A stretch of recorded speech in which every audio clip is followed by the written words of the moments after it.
हम तो फिर भी यहाँ पे शायद जितने भी बैठे लोग हैं सब पुण्यशाली जीव हैं, तो हमारे पास इतने विषय भोगों की तृप्ति के लिए भी कुछ कुछ साधन हैं। बट फिर भी जब हम हमारी डे टू डे लाइफ देखते हैं तो कितने क्षण हमने सुख के साथ बिता, कितने क्षण हमने आकुलता रूप होकर अलग अलग चिंता में होके बिताए। इसी से बहुत क्लियर इंडिकेशन मिलता है कि अगर हमारा 24 घंटे का समय तो कितना हमने उसमें सुखी होके बिताया, कितना हमने दुखमय होके बिताया। हमें अभी भी ये लगता है कि कब सैटरडे संडे आएगा तो थोड़ी चिंता थोड़ी कम होगी।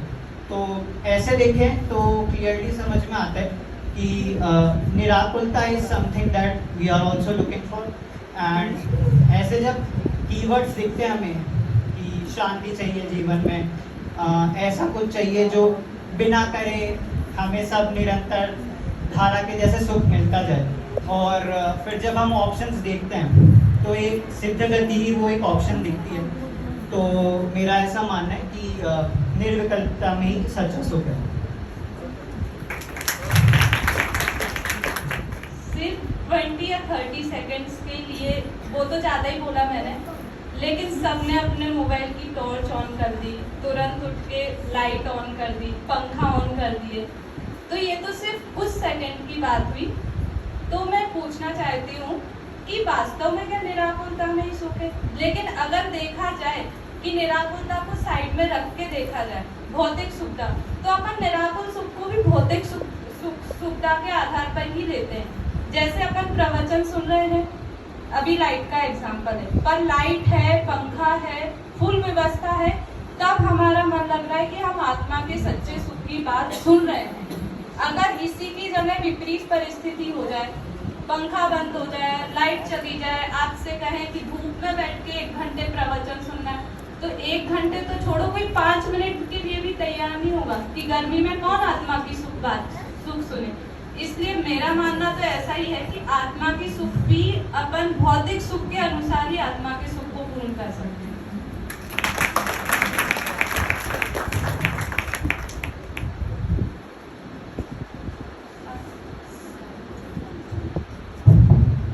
आत्म को सुख है सुख सो सुख, आकुलता बिन कहिए आकुलता, शिव मानी न ताते शिव मग जाए लागे उछली। ये सब लाइन्स आपने 6-18 में पढ़ी ही होंगी। यदि अभी जैसे पंखे का उदाहरण दिया, अभी पंखा चल रहा है तो सबको सुख का आभास हो रहा है, यदि इसको बंद कर दें तो सबके सुख आभास में बाधा आ जाएगी, विघ्न आ जाएगा।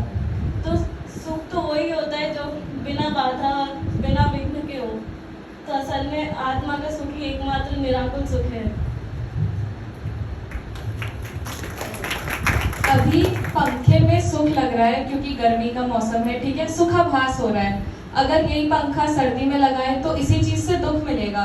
तो एक चीज जिससे कभी सुख मिलता है कभी दुख मिलता है, तो वो चीज हमें पूर्ण सुखी कैसे कर सकती है? यही लाइट अगर कोई रात में सोते हुए जला दे तो हमें गुस्सा आ जाता है कि लाइट क्यों जला दी। तो एक चीज कभी सुखी कभी दुखी करे तो वो पूर्ण सुखी कैसे कर सकती है?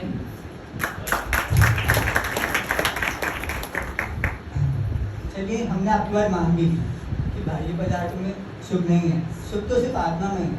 अगर आत्मा में सुख है तो फिर तो बाह्य सब पदार्थों में दुखी है। तो फिर तो मैं मनुष्य गति में हूँ, तिर्यंस गति में हूँ, अथवा चारों गतियों में से किसी भी गतियों में, सभी गतियों में तो होना चाहिए। ठीक है, तो फिर आप यह बताइए कि ईष्टोपदेश में आचार्य पूज्य व्यास ने ऐसा क्यों कहा कि जब तक इस मनुष्य को मोक्ष की प्राप्ति नहीं हो जाती तब तक इसका स्वर्ग जाना ही लाभकारी है। स्वर्ग जाने को लाभकारी तो एक व्यवहार की दृष्टि से बताया कि ताकि मनुष्य कम से कम शुद्ध भाव नहीं कर पा रहा तो वो शुभ भाव तो करे।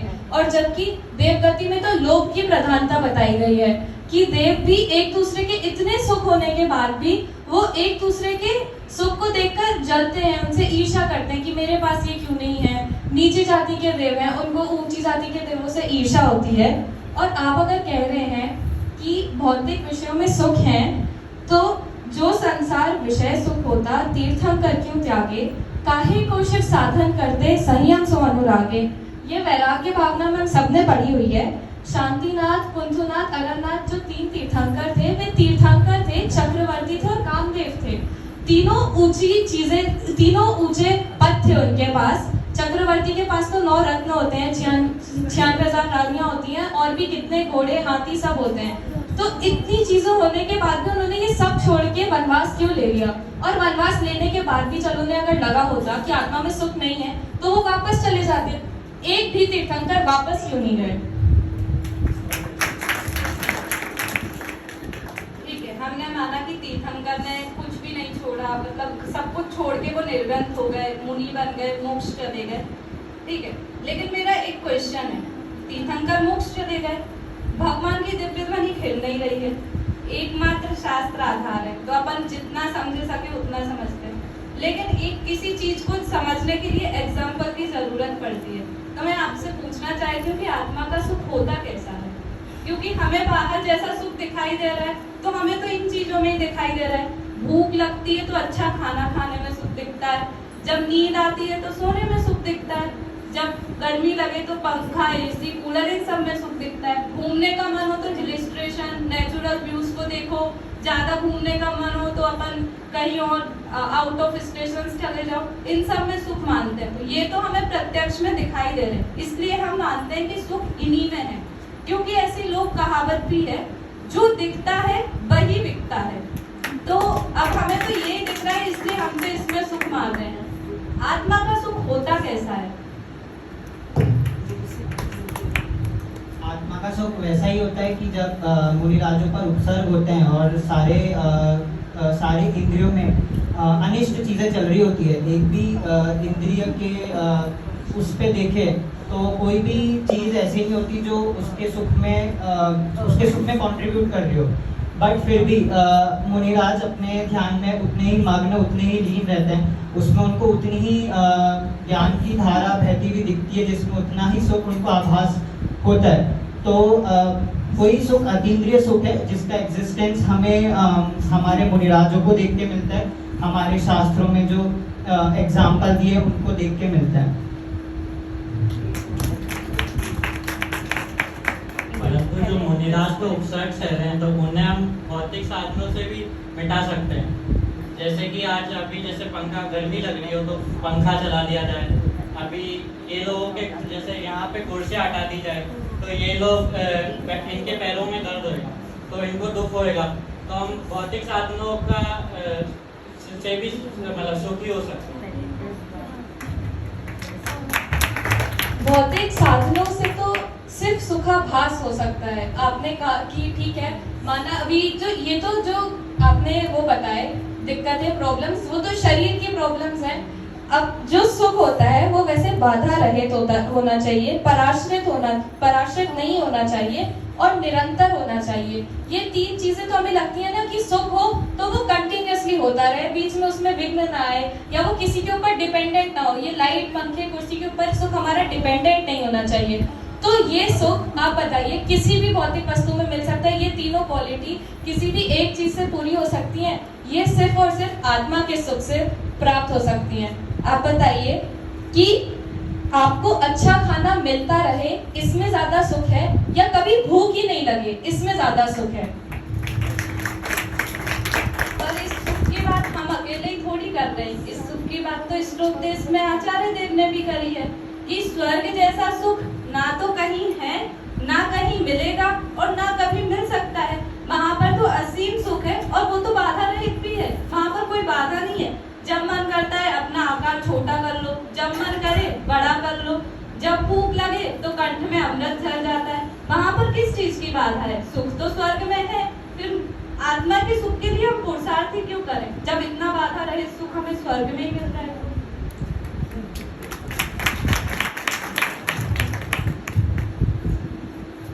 स्वर्ग में तो एक पर्टिकुलर फिक्स आयु के लिए जाते हैं ना। स्वर्ग का सुख बाधा रहित थोड़ी है।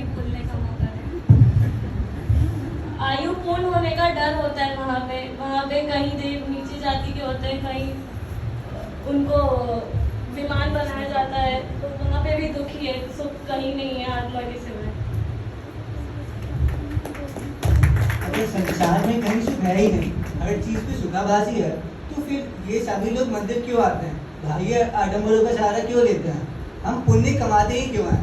हमारा पूरा जीवन पुण्य पुण्य कमाने में और पाप से बचने में ही लग जाता है, क्योंकि हमें यही सिखाया गया है कि ये जीव सुख चाहता है, सुख पाना चाहता है और दुख से बचना चाहता है। इसीलिए तो हम सब मंदिर आते हैं, इसीलिए तो हम सब पूजा करते हैं। उसके विपरीत में क्या तर्क देंगे आप?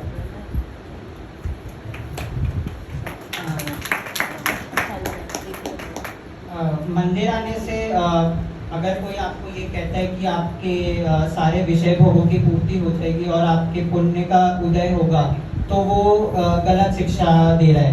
मंदिर आने से जो हमें संकेत मिलता है हमारे अरिहंत देव सिद्ध देव की मूर्ति को, वो हमें ये संकेत देता है कि वेद विज्ञान द्वारा जब मैं अपने हाथ पे हाथ धर के बैठ गया हूँ और जब मैं स्व के ध्यान में लीन हो गया हूँ, तो हे प्राणी, तू इस संसार में विषय भोगों के पीछे क्यों भाग रहा है? जब मैं सम्यक दर्शन लेकर, जब मुझे तीनों लोगों के हर एक चीज का ज्ञान है, तब भी मैं हाथ पे हाथ धरकर अगर बैठ गया हूँ, तो दैट मीन्स कि उसका रिजल्ट मेरे पक्ष में नहीं होने वाला। तो मंदिर आने से जो हमें प्रेरणा मिलती है, वो ये प्रेरणा मिलती है। तो क्या मंदिर आना छोड़ दें, पूजन पाठ करना छोड़ दें? नहीं, मंदिर आना नहीं छोड़ना है। मंदिर आके सही शिक्षा लेना, ग्रहण करने को अपना टारगेट बनाना है, ना कि अनुचित शिक्षा ग्रहण करने को।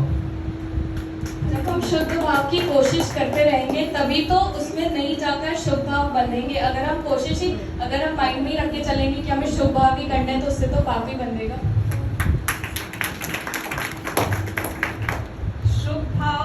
शुद्ध भाव के लिए एक सीढ़ी है कि शुभ भाव करेंगे तो शुद्ध भाव मिल जाएगा, लेकिन शुभ भाव भी तो इन्हीं के द्वारा हो रहा है ना, तो उस सीढ़ी पे तो कदम रखना ही पड़ेगा हमें, तभी हम शुद्ध भाव में चढ़ पाएंगे। और शुभ भाव मेरे हिसाब से प्रतिकूलताओं में तो शायद ही कोई कर पाए। अभी कोविड आया था बीच में, तब मंदिर नहीं आ रहे थे, तत्व ज्ञान की धारा नहीं बह रही थी, पंडित जी लोग नहीं आ रहे थे, तो क्या था, एकमात्र सहारा यही था। लोग अपने घर में मोबाइल चलाते थे, प्रवचन सुनते थे, जब सुनना हो तब सुनते थे।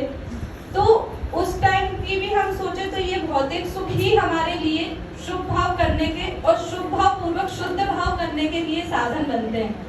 तो मेरे हिसाब से भौतिक सुख ज्यादा जरूरी है। ये तो सिर्फ निमित्त है। गोल तो शुद्ध भाव है। तो शुद्ध भाव गोल क्यों है? क्योंकि उसी से तो आत्मा का सुख मिलता है, जो पूर्ण सुख है। और आप बताइए कि जो जीव के दो विशेष गुण होते हैं, सुख, अनंत ज्ञान और अनंत वीर है। क्या और किसी भी द्रव्य में ये विशेष गुण है? अगर ये सब निमित्त है, तो अगर अभी आपका माइक बंद हो जाए तो आपको दुख नहीं होएगा?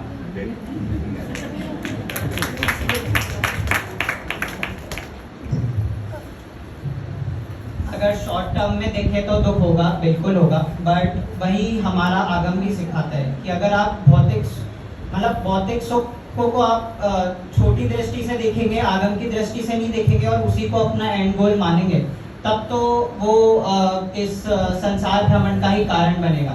बट अगर एंड गोल यही है कि ये एक सीढ़ी के समान है और हम निरंतर इसको हमारा उपादेय नहीं मानते, इसको बस हमारा साधन मानते हैं, जो हमारे असली उपादेय जो कि मोक्ष प्राप्त करना है उसमें सहायक बन रहा है, हमारी उसमें धीरे धीरे एक एक स्टेप कम करता हुआ हमारे को आगे पुश कर रहा है, तब तो इसको भी अभी हम रत्नाकरण श्रावकाचार्य में पढ़ रहे थे, है ना, कि अगर तीव्र राग से हम नहीं छुटकारा पा रहे, तो हमारा फर्स्ट स्टेप कुड भी कि हम थोड़ा मन कषाय रूपी होकर उसको उपादेय ना मानकर जितनी जरूरत है उसी में सीमित होकर उन चीजों को करें और निरंतरता उसमें उपादेयता ना माने। हम पूर्ण शुद्ध भाव तो मुनि अवस्था में ही प्राप्त करते हैं, जिसमें तो कोई भौतिक विषय होते ही नहीं है, कोई चीज होती ही नहीं है, तो फिर वो तो सुख में कारण बन ही नहीं सकते ना। जब जो सुख की मेन अवस्था है, जो मुनि अवस्था है, उसमें तो कोई भौतिक विषय हमारे पास है ही नहीं, तो हम कैसे कह सकते हैं कि वो भी हमारे सुख में निमित्त बनते हैं? अगर आत्मा के सुख का आपने इतना अच्छा वर्णन किया कि आत्मा का सुख आकुलता रहित है, आत्मा का सुख अनंत सुख है, तो फिर ऐसा कैसे हो गया कि एक सम्यक दृष्टि जी राम जी जो थे वो सम्यक दृष्टि होते हुए भी लक्ष्मण के मर जाने पर उनकी लाश को लेते हुए दुख मनाते रहे। उनको तो अनंत सुख की प्राप्ति हो गई थी, उनको क्यों इन चीज़ों से फर्क पड़ने लग गया कि उनका भाई मरा या नहीं मरा? उनके लिए तो कोई भाई है ही नहीं, उनके लिए तो उनका शरीर भी अपना नहीं है, तो भाई कैसे अपना हो गया?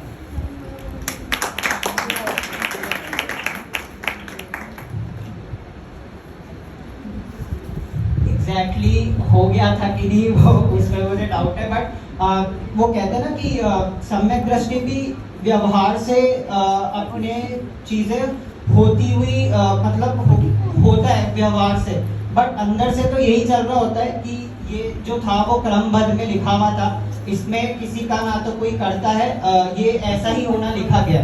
तो जो बाहर की क्रिया है वो व्यवहार में होते हुए तो दिखती हैं, पर अंदर से वही सम्यक भाव निरंतर उनके भी चलता रहता है अगर सम्यक दृष्टि थे तो।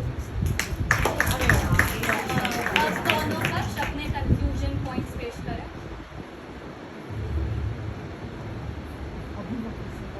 कंक्लूजन तो सभी को मालूम है इसमें पॉइंट पेश करने की कुछ जरूरत ही नहीं है। हाँ, एक बात विवाद का मुद्दा था कि सुख आत्मा में है या भौतिक साधनों में। तो अगर अपेक्षाकृत देखा जाए, अभी की जो अपनी भूमिका है देखा जाए अगर ऐसा, तो सुख अपन को भौतिक साधन के जरिए ही मानना पड़ेगा, क्योंकि अपने अंदर इतनी सामर्थ्य नहीं है कि आत्म सुख मुनिराज की तरह प्राप्त। सामर्थ्य तो है, लेकिन अभी जिस अवस्था में अपन इधर बैठे हैं उसमें इतनी सामर्थ्य नहीं है कि बिना पंखा बिना सुख सुविधाओं के, क्योंकि साफ है कि पेट और पेटी दोनों भौतिक साधन से ही भर सकती है, वो आत्म सुख के बिना संभव नहीं है, तो भौतिक सुख के बिना संभव नहीं है। तो अभी की अवस्था में तो भौतिक सुख के जरिए ही आत्म सुख करना पड़ेगा।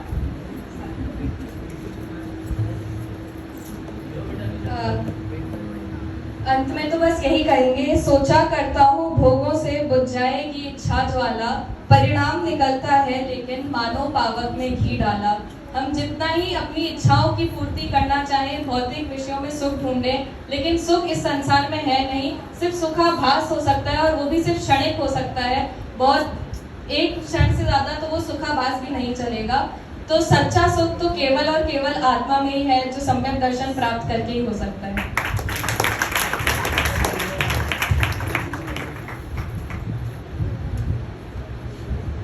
दौलत राम जी ने सच ही कहा है, लाख बात की बात यही निश्चय और लाओ, तोरी सकल जग दंत फंद निज आत्म ध्याओ। अब तो यहाँ आप सबको पता चल ही गया होगा कि सच्चा सुख आखिर आत्मा में ही है, क्योंकि उससे पर की कोई आवश्यकता नहीं है, इसलिए वहां पर कोई आकुलता नहीं है। और आखिर में जहाँ कोई आकुलता नहीं है उसी को तो सच्चा सुख कहा गया है। यदि हम भेद ज्ञान पूर्वक अपने मनुष्य जीवन को चलाएं तो सहज ही निराकुल होकर सच्चे सुख को पा सकते हैं। बाकी आप सब तो समझदार हैं ही। जय जय।